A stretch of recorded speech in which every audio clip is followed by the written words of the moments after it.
देश के यशस्वी प्रधानमंत्री आदरणीय नरेंद्र मोदी जी को,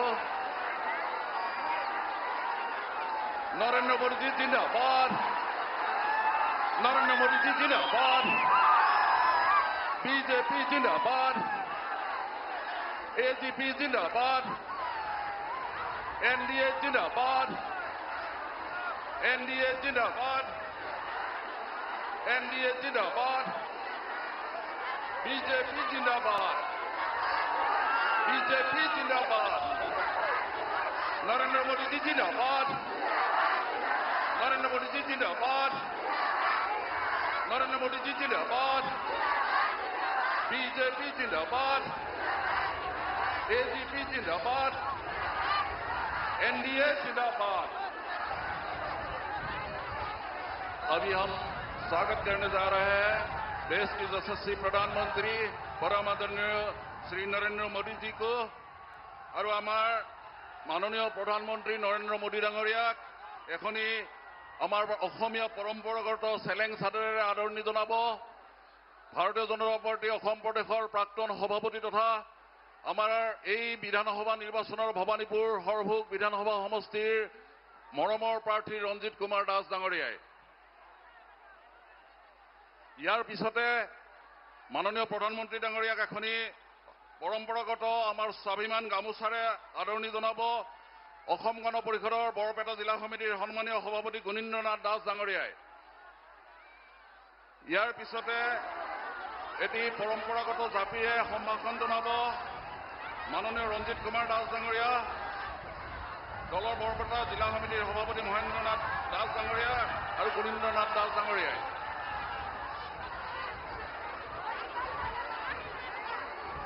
সকলোকে অংশগ্ৰহণ কৰিবলৈ অনুৰোধ জনাইছো।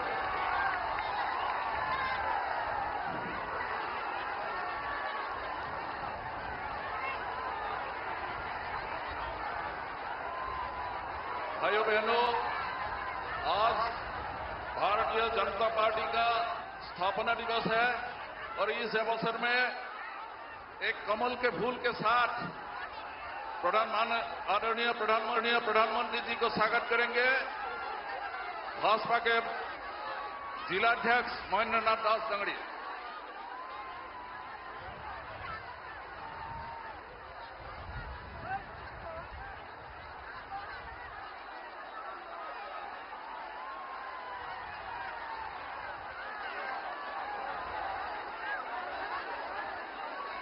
अभी हम स्वागत भाषण रखने के लिए अनुरोध करता हूं हमारा प्रत्याशी एवं प्रदेश भाजपा की पूर्व अध्यक्ष रंजित कुमार दास डांगरिया को। और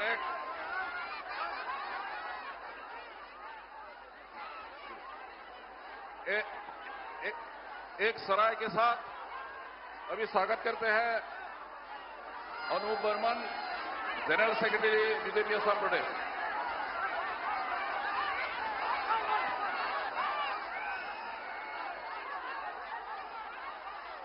সকলোকে মই থিয় হৈ পেলাই 1 মিনিট সময়ৰ সকলোকে হাত তালি দিয়াৰ কাৰণে হাত জোকাই দিয়া পেলাই সকলোকে আহ্বান জনাইছো।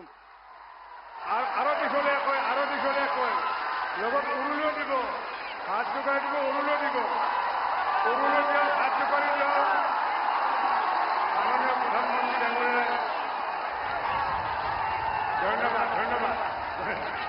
ধন্যবাদ জনাইছো সকলোকে।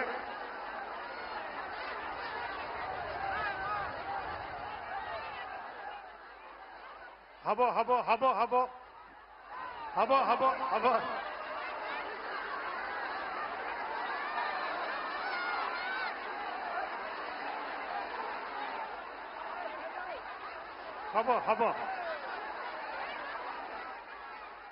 सिर्फ देश का नहीं विश्व का एक महामहिम नेता और भारतवर्ष की प्रधानमंत्री माननीय आदरणीय सबके आदरणीय प्रधानमंत्री नरेंद्र मोदी जी मंच पर विराजमान भारतीय जनता पार्टी एवं असम गण परिषद और बीपीएफ पार्टी के सभी नेतागण, मंच पर विराजमान सभी बीजेपी एजीपी बीपीएफ पार्टी के सभी कैंडिडेटगण, मेरा आदरणीय नरपी नारायणगण, सारा भवानीपुर सरभोग कंस्टिट्यूंसी, बोजाली कंस्टिट्यूंसी और Barpeta constituency, Bijni constituency, Abhayapuri constituency, पाका बेटबरी कंस्टिट्यूंसी, हम लोग का मंडिया कंस्टिट्यूंसी, बिजनी कंस्टिट्यूंसी, सभी कंस्टिट्यूंसी से आया है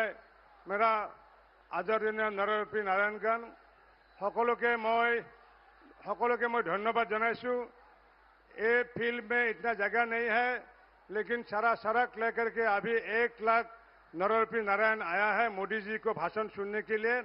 इसलिए हम यही बात बोलता है, जो माननीय प्रधानमंत्री जी जो उनका मूल मंत्र सबका साथ, सबका विकास, सबका विश्वास और सबका प्रयास, यही प्रयास लेकर के, यही मंत्र लेकर के भारतवर्ष को जो विश्व गुरु बनाने के लिए जो प्रयास कर रहा है, इस प्रयास के लिए हम लोग सभी लोग मोदी जी को साथ है। सारा असम के, हम लोग का लहर असम का जितना जनगण है मोदी जी को साथ है। मोदी जी आगे बढ़िए, हम आपका साथ है। अभी हम सभी को धन्यवाद देते हुए आदरणीय प्रधानमंत्री नरेंद्र मोदी जी को भाषण देने के लिए विनती करता हूं। धन्यवाद।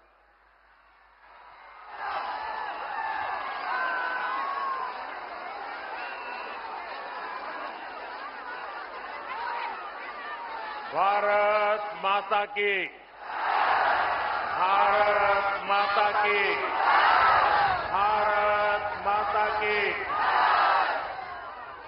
मैं मेरा भाषण शुरू करूं उससे पहले, ये बच्ची इतनी छोटी उम्र में इतना चित्र लेकर के आई है, उसके हाथ दुख रहे हैं। उधर भी कुछ बच्चे चित्र लेकर के आए हैं। मैं एसपीजी के लोगों को कहता हूं कि उसको कलेक्ट कर ले, और अगर आपने पीछे अपना एड्रेस और नाम लिखा है तो मैं आपको चिट्ठी लिखूंगा। अगर आपने पीछे अपना नाम पता लिखा है तो मैं जरूर चिट्ठी लिखूंगा। मेरे एसपीजी के लोग आएंगे, सब कलेक्ट कर लेंगे। सारे लोग जो लाए कलेक्ट कर लीजिए। बोले भारत माता की, भारत माता की। जो इस चुनाव में उम्मीदवार है, कैंडिडेट है, वो जरा आगे आ जाए। जो इस चुनाव में कैंडिडेट है वो आगे आ जाए। 1 मिनट, मैं सभी उम्मीदवारों को मिलकर के दोबारा 2 मिनट में आता हूं आपके पास।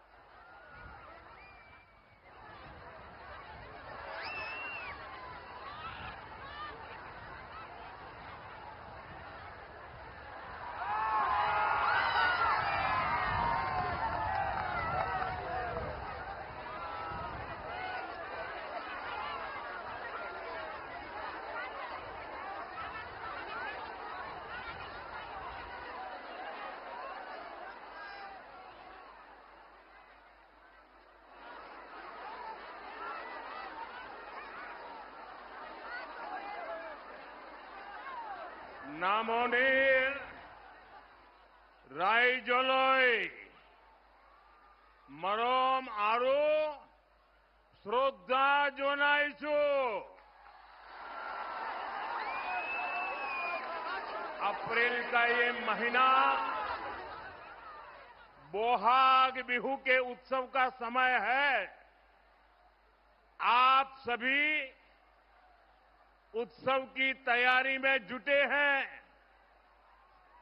लेकिन इस बार बोहाग बिहू के साथ साथ लोकतंत्र का भी उत्सव है। और मतदान में अब सिर्फ 2 दिन बाकी है। जो उत्साह मैं यहां देख रहा हूं, जो जोश में पूरे असम में देख रहा हूं, वो अद्भुत है, अभूतपूर्व है। और ये जो जनता जनार्दन, दूर दूर वहां रोड पर भी खड़े रहने की जगह नहीं है। ये मैदान भर चुका है। मैं गुजरात में सालों तक काम किया है। अगर मुझे सुबह 10-11 बजे मीटिंग करनी हो तो मैं इतने लोग इकट्ठे नहीं कर पाता था। आपने तो रिकॉर्ड तोड़ दिया, रिकॉर्ड। मैं आपके उत्साह, ये उमंग और हमें आशीर्वाद देने के लिए आए हैं। मैं फिर से आपको प्रणाम करता हूं। असम की जनता ने इस बार 2 काम पक्के कर लिए हैं।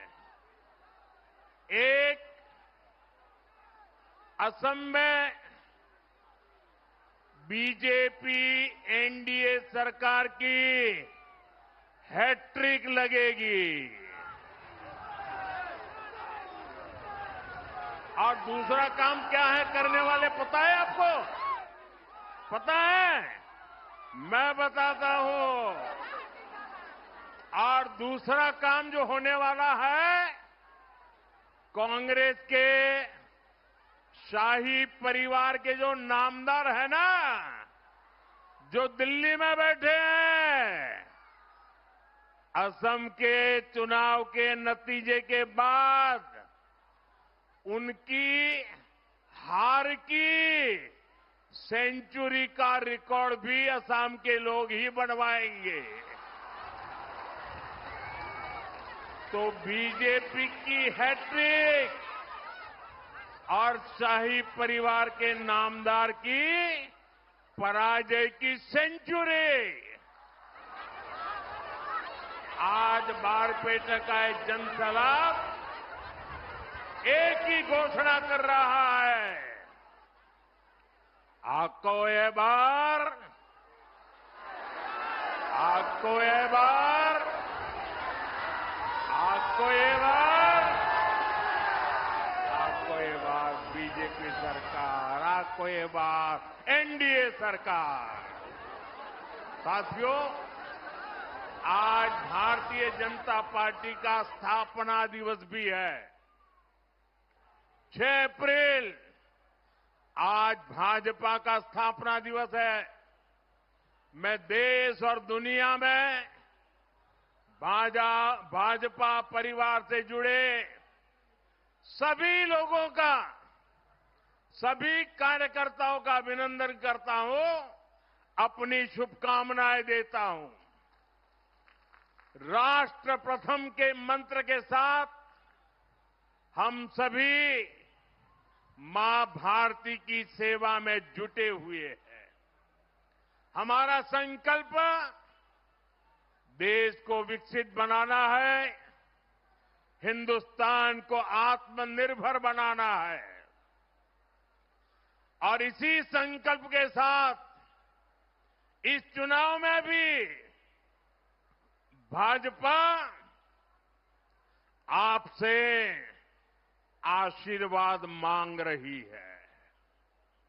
साथियों, कांग्रेस वो पार्टी है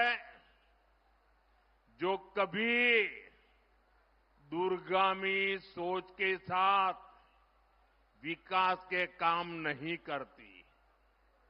कांग्रेस शॉर्ट टर्म काम करती है ताकि उसमें करप्शन कर सके। वहीं बीजेपी एक लंबे विजन के साथ काम करने वाली पार्टी है। हम विकसित असम से विकसित भारत के लक्ष्य को लेकर चल रहे हैं और इसलिए हमने बीते 10 साल में पूरी मेहनत से काम किया है। साथियों, बीते 10 साल असम में शांति और सद्भाव की स्थापना के थे। आने वाले साल असम की समृद्धि को विस्तार देंगे। बीते 10 साल असम को असुविधा और असुरक्षा से बाहर निकालने के थे। आने वाला समय असम की आत्मनिर्भरता का होगा। बीते 10 साल असम की पहचान को बचाने के थे। अब हमें असम की पहचान को दुनिया में बुलंद करना है। करना है कि नहीं करना है? बुलंद करना है कि नहीं करना है? दुनिया भर में आसाम की पहचान बनानी है कि नहीं बनानी है?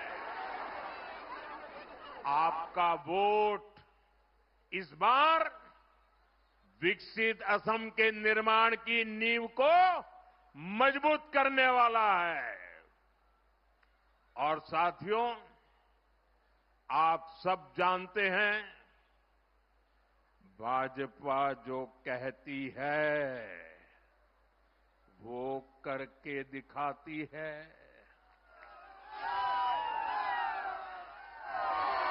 हम असम को उस बुलंदी की तरफ लेकर जा रहे हैं जिसके असम के लोग हकदार हैं। साथियों, यहां से मानस नेशनल पार्क ज्यादा दूर नहीं है।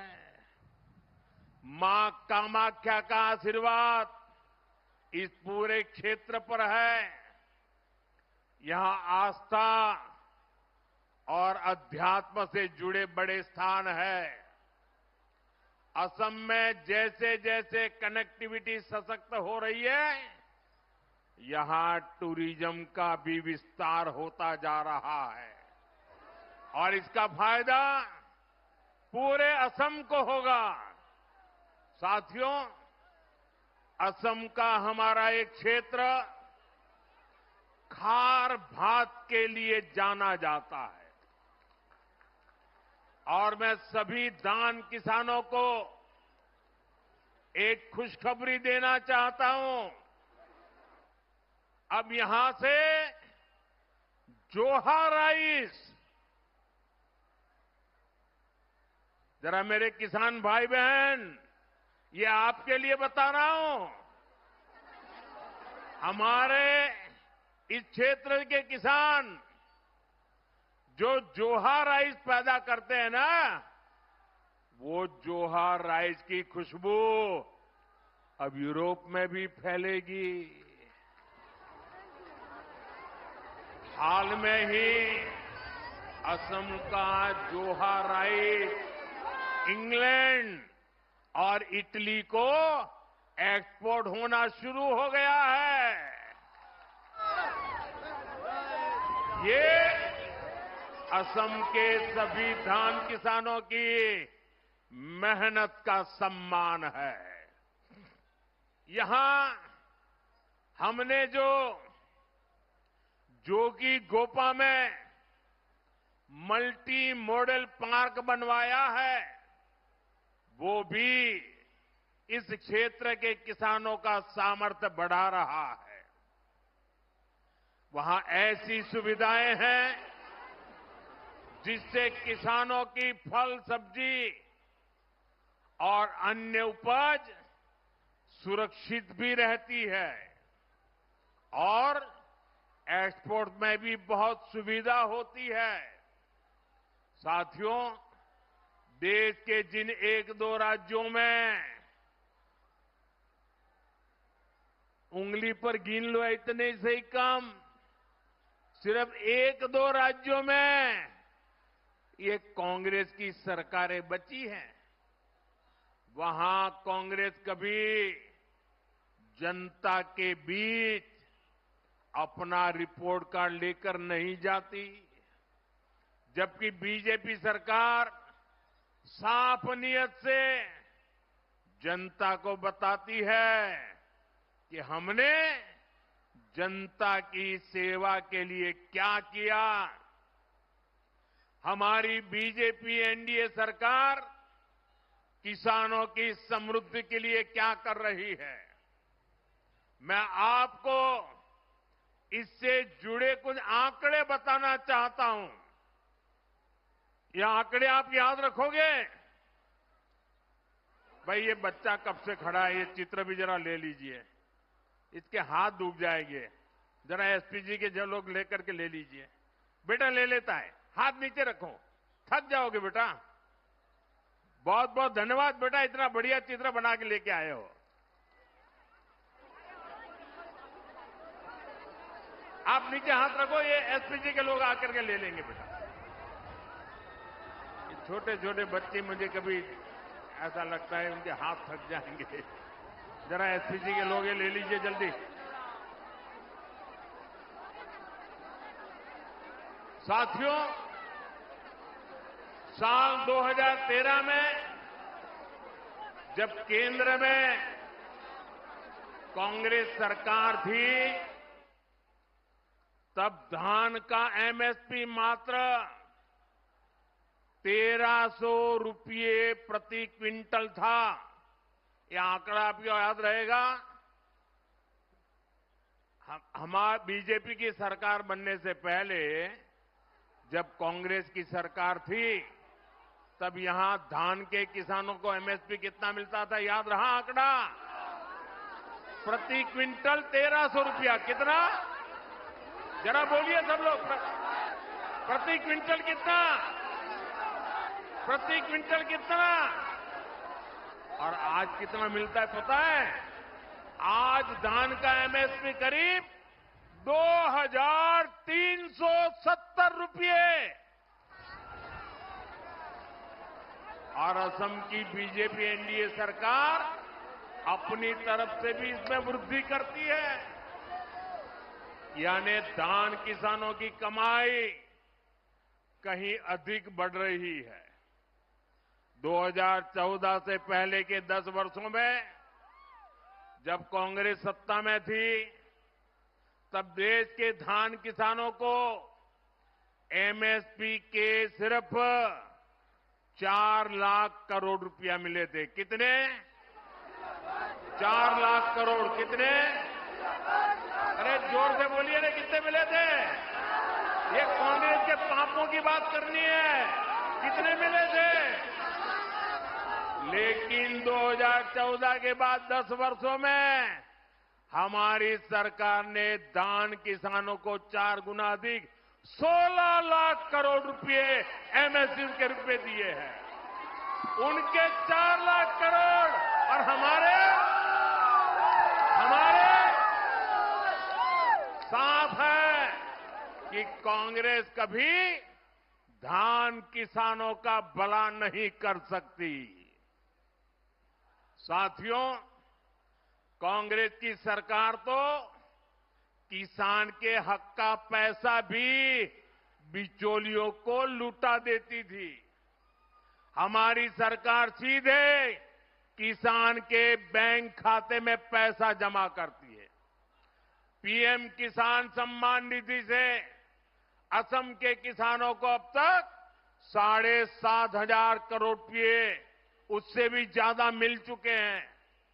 बीते सालों में इतने बड़े वैश्विक संकट आए, लेकिन हमने खाद की बढ़ी की कई हुई कीमतों का, जो फर्टिलाइजर का दुनिया भर में दाम बढ़ गया, लेकिन हमने भारत के किसानों को वो बोझ नहीं पड़ने दिया। दुनिया में यूरिया की जो बोरी 3,000 रुपये पहुंच गई, 3,000 रुपये एक बोरी का, लेकिन बीजेपी एनडीए सरकार ने उसे सिर्फ 300 रुपये में किसानों को दे दिया। किसान हित में ऐसे फैसलों की वजह से ही असम के किसानों की पहली पसंद बीजेपी है, एनडीए है। अहोमोर कृषक सकलर प्रथम पोषण बीजेपी एनडीए। साथियों, यहां बड़ी संख्या में हमारी माताएं बहनें आई है। मेरा सौभाग्य है कि मुझे देश की मातृशक्ति की सेवा का इतना अवसर देश ने दिया। बीजेपी एनडीए की डबल इंजन सरकार जहां भी है, वहां बहनों बेटियों का भरपूर आशीर्वाद हमें मिल रहा है। साथियों, पक्का घर हो, शौचालय हो, नल से जल हो, मुफ्त गैस कनेक्शन हो, ऐसी अनेक योजनाओं का सबसे अधिक लाभ मेरी माताओं बहनों को हुआ है। आज केंद्र सरकार की योजनाओं ने हमारी बहनों को कमाई के नए अवसर भी दिए हैं। लखपति दीदी अभियान से अभी तक 3 करोड़ बहनें लखपति दीदी बन चुकी है। 3 करोड़ बहनें लखपति दीदी। इनमें लाखों बहनें मेरे असम की भी है। यहां असम में अरुणोदय योजना से भी हर परिवार की बहनों को मदद मिल रही है। नारी शक्ति को लगातार सशक्त करना बीजेपी की बहुत बड़ी प्राथमिकता है। नारी हक देख हबल करा तो बीजेपी एक दांगोर प्राथमिकता। साथियों, विकसित भारत बनाने के लिए विधानसभा में, संसद में महिलाओं की और बड़ी भूमिका हो, ये बहुत जरूरी है। इसलिए हमारी सरकार ने नारी शक्ति वंदन अधिनियम पारित किया था। इससे महिलाओं के लिए 33% आरक्षण तय हुआ है। देश की बहनों बेटियों ने पहले ही 40 साल से इसका इंतजार किया है। इसलिए अब जरूरी है कि 2029 के लोकसभा चुनाव से ही महिलाओं को ये हक मिले। आप मेरी माताएं बहनें भाइयों बताइए, 2029 के लोकसभा चुनाव में महिलाओं को आरक्षण मिलना चाहिए कि नहीं मिलना चाहिए? पार्लियामेंट में ज्यादा महिलाएं आनी चाहिए कि नहीं आनी चाहिए? देश का भाग्य निर्धारित करने में महिलाओं की ताकत बढ़नी चाहिए कि नहीं बढ़नी चाहिए? आप सब मेरे साथ सहमत हैं? इसके लिए कानून में कुछ संशोधन आवश्यक है। इसलिए 16 अप्रैल से सरकार ने संसद का एक विशेष सत्र बुलाया है। साथियों, हमने देश की सभी पार्टियों से इसको लेकर चर्चा की है। हमने सभी से कहा है कि आइए देश की बहनों बेटियों के हक से जुड़े इस काम को सर्वसम्मति से आगे बढ़ाएं। और हां, कुछ लोग इस नेक काम को लेकर भी भ्रम फैलाने का प्रयास कर रहे हैं। देश के सभी राज्यों को इससे फायदा ही होगा, किसी भी राज्य को इससे नुकसान नहीं होगा। नॉर्थ ईस्ट हो, साउथ इंडिया हो, जहां पॉपुलेशन को कंट्रोल किया गया है, उनका रिप्रेजेंटेशन बिल्कुल कम नहीं होगा। हम ऐसी व्यवस्था कर रहे हैं जिसमें महिलाओं के लिए अतिरिक्त सीटें मिले। अभी जितनी सीटें हैं उनमें और वृद्धि हो। इसलिए मैं असम की बहनों से भी विशेष रूप से कहूंगा, आप सभी राजनीतिक दलों के सभी नेताओं से कहिएगा कि इस कानून को सब मिलकर के पास करें। साथियों, विकसित असम के लिए, विकसित भारत के लिए हर क्षेत्र, हर वर्ग का विकसित होना बहुत जरूरी है। लेकिन कांग्रेस ने अपने 60-65 साल के राज में हमारे ट्राइबल परिवार, आदिवासियों के साथ सबसे बड़ा अन्याय किया है। सबसे ज्यादा गरीबी अगर कहीं थी तो आदिवासी क्षेत्रों में रही, और हिंसा की, बम बंदूक की सबसे बड़ी समस्या कहीं थी वो आदिवासी क्षेत्रों में रही। देश के ट्राइबल समाज को कांग्रेस ने सिर्फ यही सब कुछ दिया। साथियों, कुछ साल पहले तक नॉर्थ ईस्ट में ही हर वर्ष औसतन 1000 से अधिक लोग उग्रवाद के कारण मारे जाते थे। बोडो क्षेत्र में क्या क्या हुआ है, हमें कितने लोगों को खोना पड़ा है, कितनी पीढ़ियों के सपने कुचले गए हैं, ये तो आपने बहुत निकट से देखा भी है और भुगता भी है। सालों साथ एक खूनी खेल चलता रहा, क्योंकि कांग्रेस की राजनीति, कांग्रेस का करप्शन इसी से फलता फूलता था। कांग्रेस कागजों पर समझौता करती थी, कागजों को लिखा देना, और जमीन पर आदिवासी समाज को धोखा देती थी। इसलिए कांग्रेस के समझौते टूट जाते थे। बोडो समाज के साथ उन्होंने ऐसा ही किया था। साथियों, हमारी सरकार ने ट्राइबल क्षेत्रों में विकास पर फोकस किया है, स्थायी शांति पर फोकस किया है। इसी का नतीजा है कि यहां असम में, नॉर्थ ईस्ट में अब शांति का उत्सव मनाया जा रहा है। हमने ईमानदारी के साथ स्थायी शांति के लिए समझौता किया है और उस समझौते की एक एक लाइन पर काम करने का प्रयास हो रहा है। ऐसे 10,000 युवा जिन्होंने बंदूक छोड़ी है, उनको मुख्य धारा से जोड़ने के लिए काम किया जा रहा है। साथियों, मैं असम के आप लोगों से कहूंगा, यहां के नौजवानों से कहूंगा, असम में शांति अनेक बलिदानों के बाद आई है। लिहाजा शांति और विकास के लिए कांग्रेस को असम से दूर रखना बहुत जरूरी है। हांती आरू बिका होर बाबे, कांग्रेस का हमोर परा दूर रखा तो बहुत जरूरी। साथियों, यहां तो बहुत बड़ी संख्या में हमारे सैनिक परिवार भी रहते हैं। असम के वीरों ने देश के लिए अनेक बलिदान दिए, लेकिन कांग्रेस मोदी को नीचा दिखाने के लिए सेना के शौर्य को भी गाली देती है। सर्जिकल स्ट्राइक हो, एयर स्ट्राइक हो, हमने देखा है कि कांग्रेस ने हमेशा दुश्मनों के एजेंडे को ही हवा दी है। ऑपरेशन सिंदूर के दौरान भी हमारी सेनाओं ने पाकिस्तान को कुछ ही घंटों में घुटने टेकने पर मजबूर कर दिया था।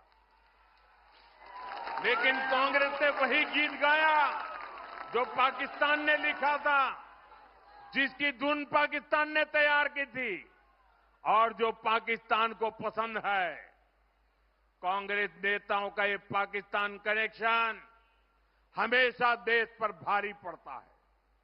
साथियों, कांग्रेस ने हमारी फौज से कैसे विश्वासघात किया है, इसका एक उदाहरण वन रैंक वन पेंशन भी है।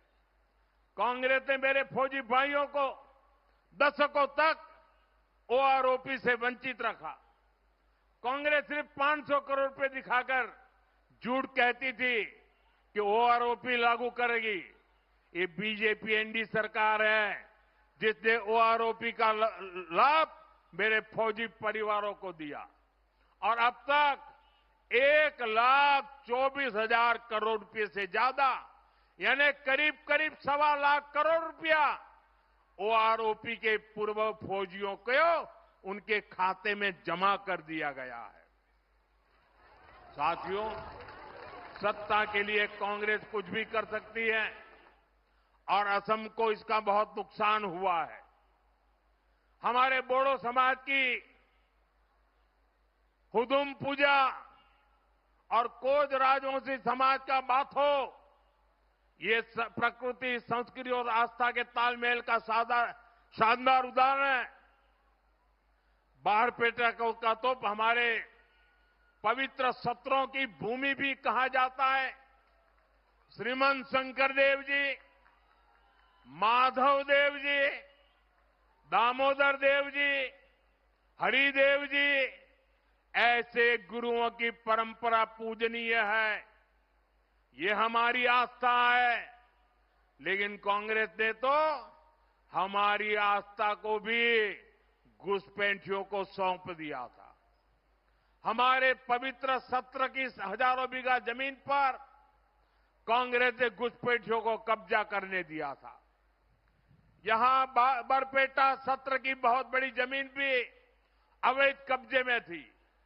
साथियों, कांग्रेस ने असम की जमीन पर अवैध कब्जे होने दिए। बीजेपी एनडीए ऐसे हर अवैध कब्जों से असम को मुक्त करा रही है। और अब हमारी सरकार असम की मूल संतानों को, जनजातीय समाज को, चाय बागान के साथियों को जमीन के अधिकार दे रही है। हजारों बीघा जमीन के पट्टे असम के ऐसे लाखों जरूरतमंद परिवारों को दिए गए हैं। साथियों, आपको बहुत सावधान और बहुत सतर्क रहना है। कांग्रेस खुलकर घुसपैठियों का साथ दे रही है। आप मुझे बताइए, एक घुसपैठियों को निकालना चाहिए कि नहीं निकालना चाहिए? पूरी ताकत से बोलाइए, घुसपैठियों को निकालना चाहिए कि नहीं निकालना चाहिए? घुसपैठिए जाने चाहिए कि नहीं जाने चाहिए?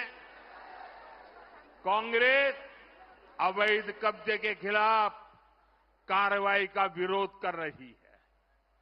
कांग्रेस असम में ऐसा कानून बनाने की बात कर रही है जिसके बाद घुसपैठिया शब्द बोलने वालों को भी जेल हो जाएगी। बताइए, ऐसा कानून मंजूर है क्या आपको? कांग्रेस कानून में ही घुसपैठियों को पीड़ित घोषित कर देगी। और यहां की जो बहुसंख्यक मूल संतानें हैं, जनजातियां हैं, उन पर हमेशा जेल का खतरा मंडराता होगा। अपने हर इंटरव्यू में, भाषण में ये कांग्रेस के बड़े बड़े नेता ऐसे असम विरोधी कानून की चर्चा कर रहे हैं। इसलिए साथियों, बीजेपी को दिया आपका वोट असम को सुरक्षा देगा, असम की पहचान बचाएगा। आपना लोके बीजेपी का दिया भोटे अहोमोक पुरखा दिबो, अहोमोर पोरिचोय बचावो। साथियों, अब मतदान की घड़ी आ गई है। आने वाले 3 दिन आप सबको बहुत मेहनत करनी है। हर बूथ पर बीजेपी के, एनडीए के ये सभी उम्मीदवार विजयी हो। हर बूथ में जीतना है। जीतेंगे, एक एक बूथ जीतेंगे, सभी बूथ पक्का जीतेंगे। बूथ में मतदान बढ़ाएंगे, ज्यादा से ज्यादा लोग मतदान करें, ये सुनिश्चित करना है। अच्छा, मेरा एक काम करेंगे? ऐसे नहीं, जोर से बताओ तो बोलूं। मेरा एक काम करेंगे? देखिए, 3 दिन बचे हैं, घर घर जाके करेंगे, हर किसी को मिलकर के करेंगे। मैं आप पर भरोसा करूं? ये मोदी जी का पर्सनल काम है, करोगे? देखिए, घर घर जाना है और हर घर जाकर के कहना कि मोदी जी आए थे और मोदी जी ने आपके परिवार को बोहाग बिहू की शुभकामनाएं दी है। ये मेरी बात बता दोगे? मेरे प्रणाम बता दोगे? बहुत बहुत धन्यवाद। बोलिए भारत माता की, भारत माता की, भारत माता की। वंदे वंदे वंदे वंदे वंदे वंदे